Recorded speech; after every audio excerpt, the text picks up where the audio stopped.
انشاءاللہ عاشقوں کے ایمان میں نور اور قلب روح کو سرور ملے گا اور عداوت رکھنے والوں کو عبرت کا سامان بھی مہیا ہوگا۔ حضرت عبداللہ ابن عباس رضی اللہ تعالی عنہما فرماتی ہیں کہ ملک شام میں ایک یہودی رہتا تھا جو ہفتہ کے دن حضرت موسیٰ علیہ السلام پر اللہ رب العزت کی جانب سے نازل شدہ کتاب توریت کی تلاوت کرتا تھا۔ ایک مرتبہ ہفتہ کے دن اس نے توریت تلاوت کرنے کے لیے کھولا تو اس نے دیکھا کہ 4 جگہوں پر حضور اکرم محمد عربی صلی اللہ علیہ وسلم کا نام پاک لکھا ہوا ہے، آپ کی تاریخ اور آپ کی خوبیاں ہیں۔ اس یہودی کے سینے میں حضور رحمت عالم صلی اللہ علیہ وسلم سے نفرت عداوت کی آگ تو پہلے ہی سے بھڑک رہی تھی۔ اس نے جیسے ہی سرکار کا نام اور آپ کے اوصاف 4 جگہ دیکھے تو مارے حسد کے 4 جگہوں سے نام کو پھاڑ کر جلا ڈالا اور تورات بند کر دیے۔ مگر اسے کیا معلوم جس کی عظمت و شان اللہ بڑھائے اسے کون گھٹا سکتا ہے۔ اعلیٰ حضرت فرماتے ہیں وہ گھٹائے سے کسی کے نہ گھٹا ہے نہ گھٹے، وہ گھٹائے سے کسی کے نہ گھٹا ہے نہ گھٹے، جب بڑھائے تجھے اللہ تعالی تیرا، اور مٹ گئے مٹتے ہیں مٹ جائیں گے آدھا تیرے، نہ مٹا ہے نہ مٹے گا کبھی چرچا تیرا۔ پھر دوسرے ہفتہ اس نے توریت پڑھنے کے لیے بیٹھا تو توریت شریف کھولتا ہے تو یہ دیکھ کر دنگ رہ جاتا ہے کہ پہلے ہفتہ تو صرف 4 ہی جگہ محمد کا ذکر تھا، مگر آج 4 جگہ نہیں بلکہ 8 جگہ ان کا ذکر اور ان کی تعریف و توصیف لکھی ہوئی ہے۔ سبحان اللہ سبحان اللہ۔ غصہ سے آگ بگولا ہو گیا اور مارے عداوت کے حضور کا ذکر جمیل پھاڑ کر آگ میں جلا دیتا ہے اور تورات بند کر کے اٹھ کھڑا ہو جاتا ہے۔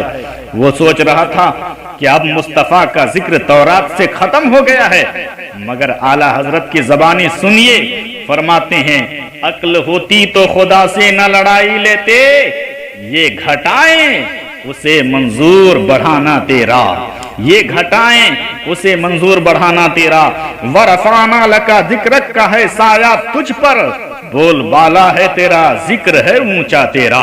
پھر جب تیسرا ہفتہ آیا نا تو اس نے توریت پڑھنے کے لیے کھولا تو یہ دیکھ کر اس کی حیرت کی انتہا نہ رہی کہ محمد عربی صلی اللہ علیہ وسلم کے جس ذکر جمیل کو پھاڑ کر آگ میں جلا دیا تھا آج وہ 4 جگہ ہی نہیں 8 جگہ ہی نہیں بلکہ 12 جگہوں پر مصطفیٰ کا ذکر موجود ہے۔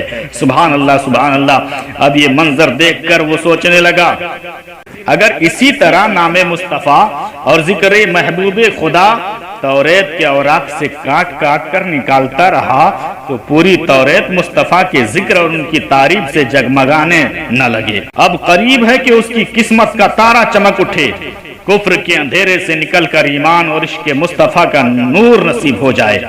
اپنے دوستوں سے پوچھا کہ محمد کون ہے؟